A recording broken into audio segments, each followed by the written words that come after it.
HRTC conductor mock test series में आपका स्वागत है। आज हम डिस्कस करेंगे साइंस के कुछ महत्वपूर्ण प्रश्न जो HRTC कंडक्टर में बांध सकते हैं, जो आपका एग्जाम है 18/10/2020 को। ये बहुत महत्वपूर्ण क्वेश्चन होंगे। उससे पहले आप हमारी वेबसाइट पे डेली क्विजेज लगा सकते हैं। डिस्क्रिप्शन में आपको लिंक मिल जाएगा। आप हमें व्हाट्सएप कर सकते हैं नोट्स के रिगार्डिंग, और हमारे चैनल को सब्सक्राइब कर सकते हैं। दोस्तों ये बहुत महत्वपूर्ण है, साइंस के कुछ प्रश्न होंगे जो महत्वपूर्ण हैं। चलो देखते हैं। और आपने जो कहा था कि आप हमें आंसर ना बताइए करिए, मॉक टेस्ट में आंसर नहीं होने चाहिए, वो आपको पहले आप खुद सॉल्यूशन करना, पॉज करके वीडियो देखना, और उसके बाद आपको 5 या 10 सेकंड के बाद आपको आंसर शो करवाया जाएगा। चलो देखते हैं क्वेश्चन। दोस्तों पहला प्रश्न है, the total number of bones in our bodies. हमारे शरीर में हड्डियों की कुल संख्या कितनी है? आपको 3 से 4 सेकंड का समय देते हैं। चलो आप खुद आंसर बताइए इसका। 1 2 3 4 5। इसका आंसर होगा जो total number of bones in our system, वो है 206। बट क्वेश्चन ये नहीं बनेगा कि 206 आपके शरीर में हड्डियां हैं। क्वेश्चन कहाँ से बनता है उसके बारे में भी देखते हैं। दोस्तों आपको पता होगा, जब क्वेश्चन ये बनता है कि हमारा जब जन्म होता है तब हमारे शरीर में कितनी हड्डियां होती हैं, वो होती है 270। ठीक है। जब जब हमारी अडल्टहुड में आते हैं, जब जब हमारी एज होती है, ठीक है, तब हमारी टोटल एज जो हड्डियां वो थोड़ी सी एक दूसरे के साथ जुड़ जाती है और टोटल हड्डियां बन जाती हैं 206। बर्थ जब हमारा जन्म होता है तब 270 बोन्स होती है, ये आपने याद रखना है। नेक्स्ट क्वेश्चन देखते हैं। दोस्तों आपने है ना, जितने भी आपके क्वेश्चन सही होंगे आपको कमेंट बॉक्स में बताना है मेरे इतने क्वेश्चन सही हुए हैं। आपको बताएंगे आपको किस तरह से एक मंथ में तैयारी और करनी है। Which of the following part of human body is affected by pyorrhoea. जो पायरिया होता है, निम्नलिखित में से मानव शरीर के कौन से हिस्से में पायरिया से प्रभावित होते हैं?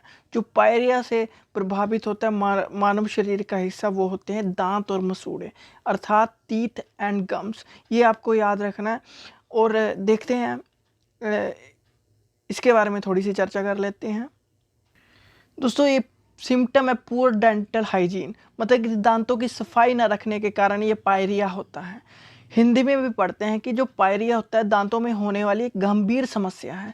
दांतों की ठीक से सफाई न करने की वजह से ये पायरिया आसानी से लोगों को अपना शिकार बना लेती है। इसमें दांतों में दर्द, मसूड़ों में सूजन, दांतों की सेंसिटिविटी आदि की शिकायतें सामने आती हैं। पायरिया की वजह से असमय दांत गिरने का भी खतरा रहता है। जब दांतों की सफाई नहीं होगी, दांतों में सूजन होगी, मसूड़ों में दर्द होगा, तो दांतों में दर्द होगा, मसूड़ों में सूजन होगी, तो आपको आपके दांत गिरने का खतरा भी ज़्यादा हो जाता है। ये भी याद रखना है, जैसे हम कैविटी भी कई बार कहते हैं। चलो आगे देखते हैं। दोस्तों बहुत ही आसान क्वेश्चन, आपको इसका भी आंसर देना है। Which of the flowing virus causes common cold. निम्नलिखित में से कौन सा विषाणु जुकाम फैलाता है? याद रखना है, 5 सेकंड का समय मिलता है आपको। 3 4 5।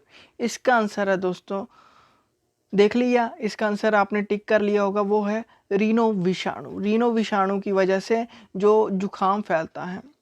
अब इसके बारे में थोड़ी सी चर्चा करते हैं कि रीनो विषाणु एक्चुअली में है क्या, ये कैसा वायरस है। देखिए दोस्तों, जो कॉमन कोल्ड है, जुकाम जिसे कहते हैं, वो रीनो वायरस के कारण ही होता है।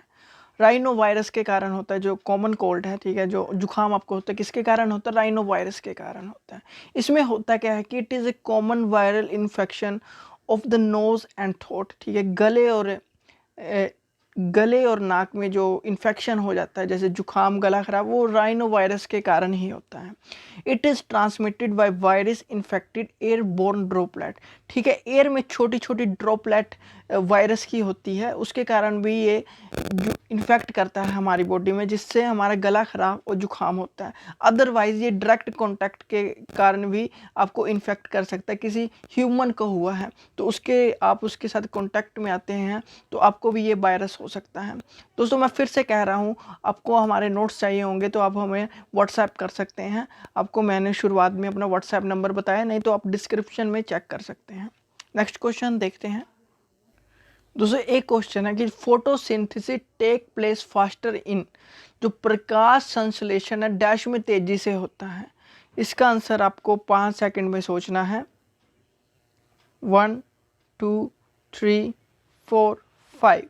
इसका आंसर है वो होता है जो प्रकाश संश्लेषण है या फोटोसिंथेसिस सबसे फास्टर होता है, वो है इसका सफ़ेद प्रकाश में, मतलब कि वाइट लाइट में सबसे तेज प्रकाश संश्लेषण तेजी से होता है। देखिए दोस्तों, a pendulum clock can run faster in, a pendulum घड़ी किस मौसम में तेजी से चल सकती है? इसका आंसर है वो शीतकालीन में, मतलब कि विंटर में क्या तेजी से चल सकती है। क्या कारण है पेंडुलम घड़ी समर में सॉरी विंटर में तेजी से चलती है? इसका कारण आपको बताते हैं। दोस्तों, पेंडुलम जो घड़ी होती है देखी होगी आपने, वो सर्दियों में तेजी से चलती है। इसका कारण है वो सिकुड़ जाती है, ठीक है, छोटी हो जाती है, उसकी जो स्विंग होते हैं जो घूमते हैं वो छोटे हो जाते हैं, जिसके कारण ये तेजी से चलती है। क्या? पेंडुलम घड़ी। याद रखना है कब? सर्दियों में। नेक्स्ट क्वेश्चन देख दोस्तों, इसका आंसर बताइए। Formic acid is obtained from, formic अम्ल डैश से प्राप्त होता है?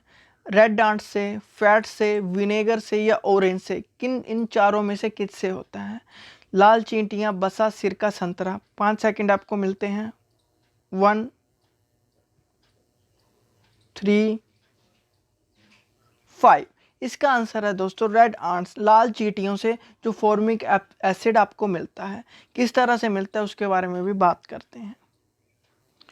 दोस्तों, जो फॉर्मिक एसिड होता है जी, ठीक है, वो चींटियों से अलग किया जाता है, ऑब्टेन किया जाता है चींटियों से, ठीक है, उनसे ही ये फॉर्मिक एसिड लिया जाता है, जिसे हम लैटिन फॉर्मिका के नाम से ही जानते हैं। इसका मतलब ही आंट होता है, मतलब चींटी होता है। लैटिन फॉर्मिका, इसका मतलब क्या होता है? चींटी ही होता है। नेक्स्ट क्वेश्चन देखते हैं। अपने मार्क्स आपको बताने हैं, जिससे हमारी टीम आपको बताएगी कि आपको कितनी तैयारी और करनी है, और हमारे नोट्स भी आप ज्वाइन कर सकते हैं। नेक्स्ट क्वेश्चन देखते हैं। Uric acid is present in, जो यूरिक अम्ल किस में पाया जाता है? दोस्तों, 5 सेकंड आपको मिलते हैं। देखिए क्वेश्चन आपके सामने है।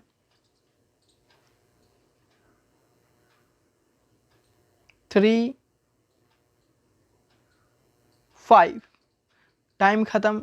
इसका आंसर है दोस्तों स्तनपायी का मूत्र, मतलब यूरिन ऑफ मैमल्स। इसका डी आंसर आपके सामने है, इसका आंसर डी होगा। क्या है इसका मतलब? देखते हैं। दोस्तों समझिए, जो यूरिक एसिड है आमतौर पर गुर्दे द्वारा रक्त से साफ किया जाता है और मूत्र के साथ शरीर से बाहर निकाला जाता है। क्या है दोस्तों? आपको पता होगा जो हमारी किडनी होती हैं वो हमारा क्या करती है? फिल्ट्रेशन का, खून को फिल्ट्रेशन का काम करती हैं।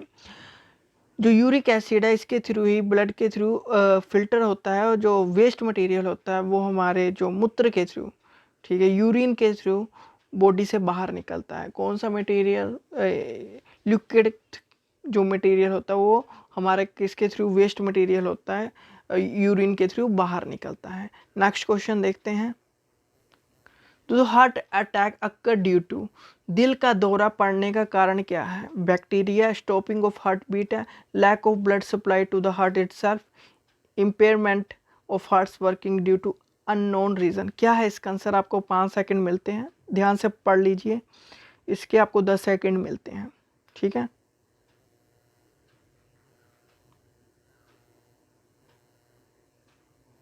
पाँच सेकंड हो गए, 5 बचे हैं।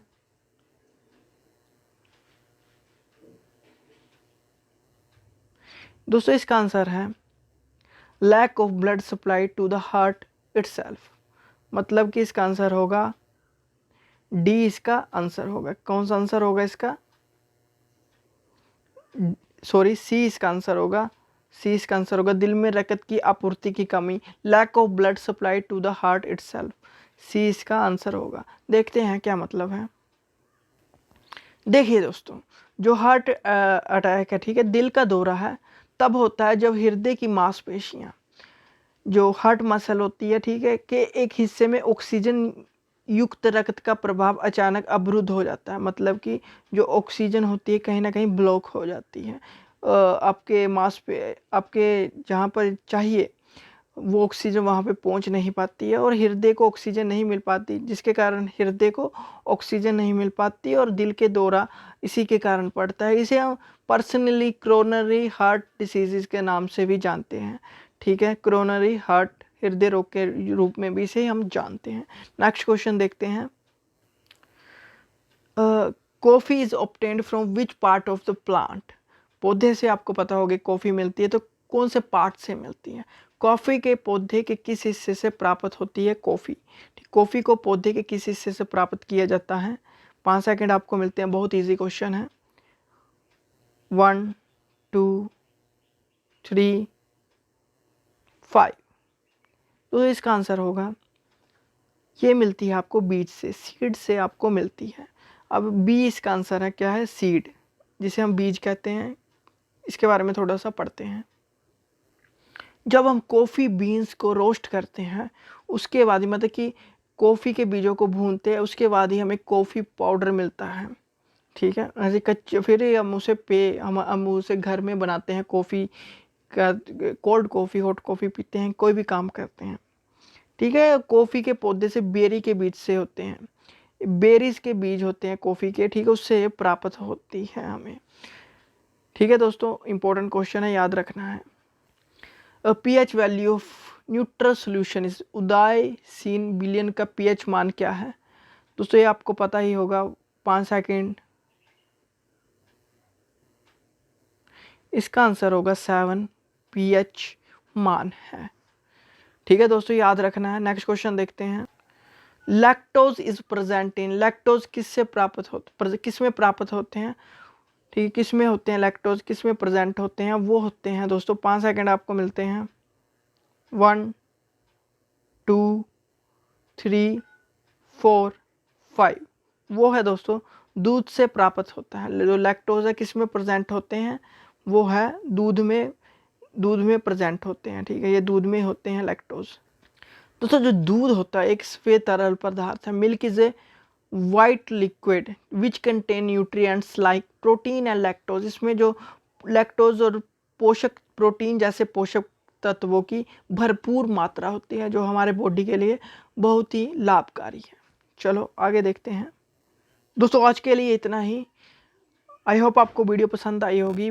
पसंद आई है तो चैनल को सब्सक्राइब करें और शेयर करें दोस्तों के साथ, और हमें कमेंट सेक्शन में बताएं कि आपके कितने मार्क्स बने, और नोट्स लेना चाहते हैं तो आप हमें व्हाट्सएप भी कर सकते हैं। Thank you and have a nice day. God bless you all. Bye bye.